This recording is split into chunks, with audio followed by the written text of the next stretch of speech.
Hey guys, Quigsworth here again. Um, I've been reading on the forums that there's guys out there that are trying these SS wick cotton hybrids. Um, Thought I'd try one. I found that this is, by the way, this is a wick that I've used I don't know how many times in my lines. I just keep using them over and over again. They seem to last. I tried wrapping the some yarn around it and try to hold it in place before I wrap my coil around it. I'm like, it was a real pain. I just couldn't get it, and it was coming off, and then I was getting the typical shorting, and I didn't want to have to do the whole procedure of setting up a Jenny with Kanthal. So I was sort of thinking, how can I wrap the mesh with cotton so that it stayed in place, so that you get the benefits of the great wicking of the mesh, and at the same time don't get the shorting of wrapping your Kanthal around it. And this is kind of like a permanent cigarette rolling paper solution. And personally, I like the flavor that comes off of cotton. Hence all my videos. So I'm gonna show you how I've been doing this, and you could describe it, but quite frankly, if a picture's worth 1,000 words, a video's worth 1,000,000. So I just figured I'd show you how I did it. So again, that's a wick I've used multiple times in my lines. This this is thread that comes out of cheesecloth. You could use medical gauze too, but medical gauze is cut up, so you're not going to get these long strands. But if you go to any kind of a grocery store, you can buy cheesecloth.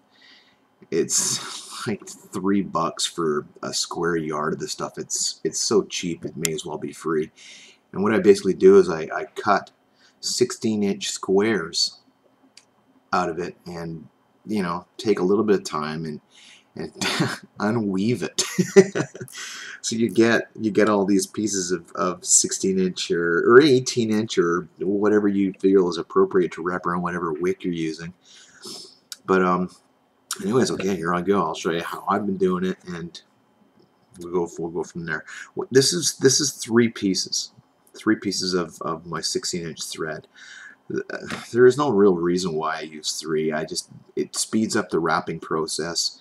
It makes sure that you get a full coverage of cotton on where your coil is going to go, and but it's not so much that it's going to clog up your center hole. So if you're using this in a line, you need that center hold on the wick, like making it a straw is critical. If this is going to go into a top tank like a JETIS or a line LV, then it can be a solid wick. And quite frankly, my method won't work on those kind of wicks, so you know what, disregard that entire thing. But anyways, here I go. So thread it through a good size, like a darning needle. You just make sure you got like 2 inches or whatever sticking out of the other side of the needle. That's good enough. What I basically do is I just stick it through the wick. I'm going to try and stay in camera as much as I possibly can on this one. And basically I just pull it all the way through, and then let it get to about that, maybe whatever, and then just make sure you leave yourself lots and stop. I then take my wick and I fold it over, or my cotton, and I fold it over so that you've got like a 1/4 of an inch of your mesh. I then basically take it and I start wrapping it around,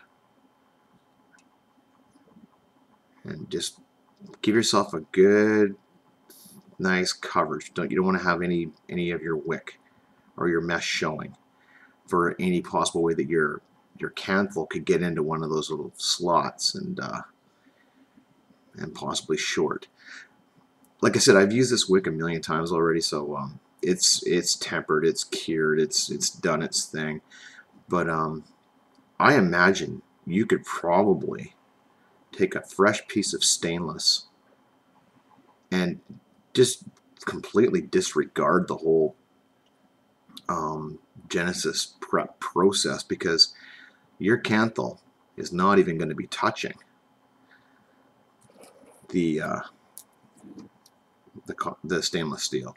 So once I've got that done, I go right up to the top. I basically take my needle and I slide it through,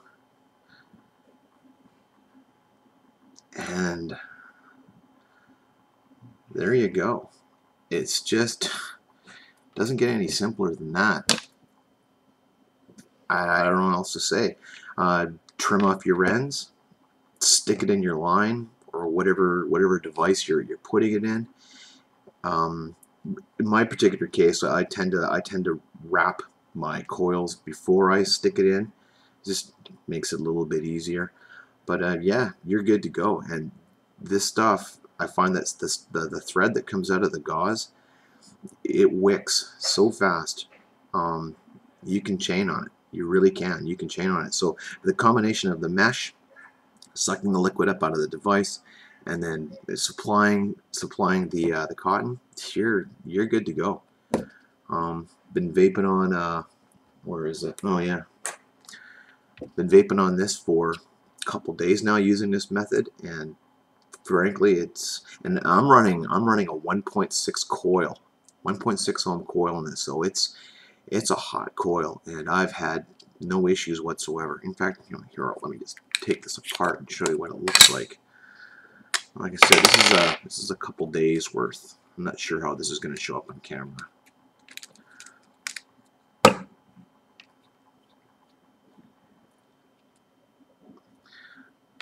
It's kind of hard to see, but yeah, I'm talking. There's no burn, no crud, no nothing, and I haven't even rebuilt this yet, so I have no idea how long it's going to last. But like I said, I've got 3, 4, 5 days. I've lost track. I've tried so many different wicks and so much different stuff, but it's awesome. It's awesome, and as a hot coil, and the throat hit on this is extreme.